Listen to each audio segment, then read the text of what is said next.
Cologne is a cultural capital and university city on the Rhine. It has been around for more than 2,000 years, so it has a lot of history. In Roman times, Cologne was in charge of a province, and the Romano-Germanic Museum and Romanesque churches from the Middle Ages show signs of the city's past. Let's look at 10 best things to do in Cologne. But first, subscribe to our YouTube channel Travel Boss and press the bell icon for all the latest updates. Number 10. Hohenzollern Bridge.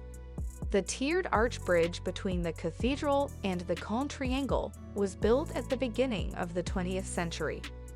When it was rebuilt after the war, only rail and foot traffic were allowed. Cross the river to see the tower of Gross Street Martin Church and the towers of Cologne Cathedral, which are right in front of you. In the last 10 years, the Lovelock trend has spread to the bridge as well. As a sign of commitment, couples put a padlock on the grating next to the path and throw the key into the river. Number 9. Cologne Triangle. Because the Cologne Cathedral is a World Heritage Site, no buildings are allowed to block its view too much. Because of this, the Cologne Triangle building is just over 100 meters tall.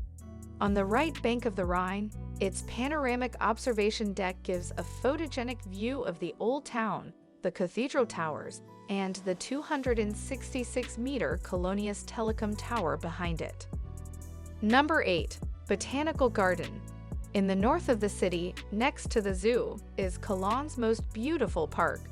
It has 11.5 hectares of lawns, individual gardens, and greenhouses all around a beautiful glass palace that was built in the 1860s and was modeled after London's Crystal Palace. This monument, which is called the Flora, was meant to be an orangery. It went through a renovation a few years ago and is now used for concerts, talks, and private events. Number 7. Street Maria im Capitol. This Romanesque church is in the capital Viertel. It stands where the Roman temple of ancient Colonia used to be.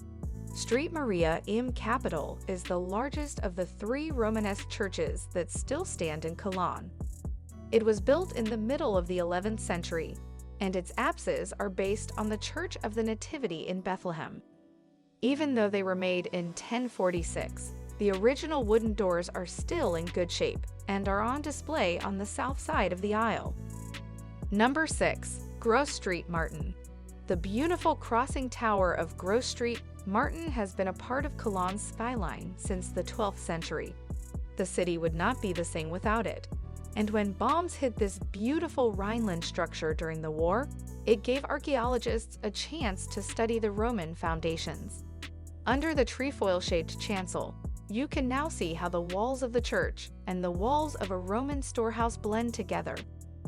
Number 5. Cologne's Old Town. As you walk from square to square in the city's old center, it's important to remember that the war destroyed 3/4 of Cologne.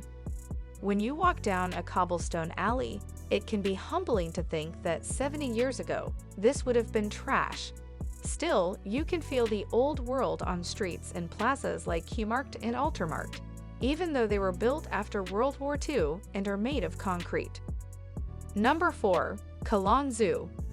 Since it opened in 1860, the Cologne Zoo is both one of the oldest and one of the most modern animal attractions. There are halls that have been here since the 1800s, and new facilities like the large Asian elephant park are being added all the time.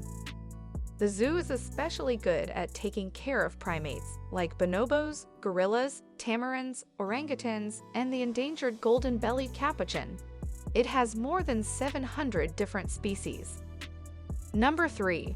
Romano-Germanic Museum. During World War II, when a bomb shelter was being built next to the cathedral, a Roman villa was found there. After this was fully dug up, a museum was built around the site in the 1970s instead of trying to move the beautiful mosaic of Dionysus, which was the center of attention. The museum also has all of the artifacts that were found around Cologne during the time when Colonia Claudia Era Agrippinensium was the capital of the province of Germania Inferior. Number 2. Ludwig Museum. The Ludwig Museum opened in the 1980s in a new building near the cathedral. It has art from after 1900 on display. In the 1970s, Peter and Irene Ludwig gave a collection of 20th century art worth a lot of money. This made the area a tourist attraction. Brillo boxes by Warhol and Maybe by Roy Lichtenstein are two of the most famous examples of pop art. They are among the many Picassos and the large number of Russian avant-garde pieces. Number 1. Cologne Cathedral. Since 1164, the reliquary of the Three Kings has been in Cologne Cathedral, which is a place of pilgrimage for people all over the world. In 1248, work began on a new Gothic building for these important relics. It was modeled after the ethereal cathedrals of northern France. Inside, you can see a lot of valuable art, such as stained glass windows from the 1500s, the Giro Cruz crucifix from the 10th century, and a black marble high altar from the 1300s that has niches carved with pictures of the coronation of the Virgin. But people come to see the golden shrine of the Three Kings. So that's it for today. We hope you enjoy the video. Tell us what you think about the video in the comments section below. Also, make sure to subscribe to our channel Travel Boss and click the bell button to get all the latest updates.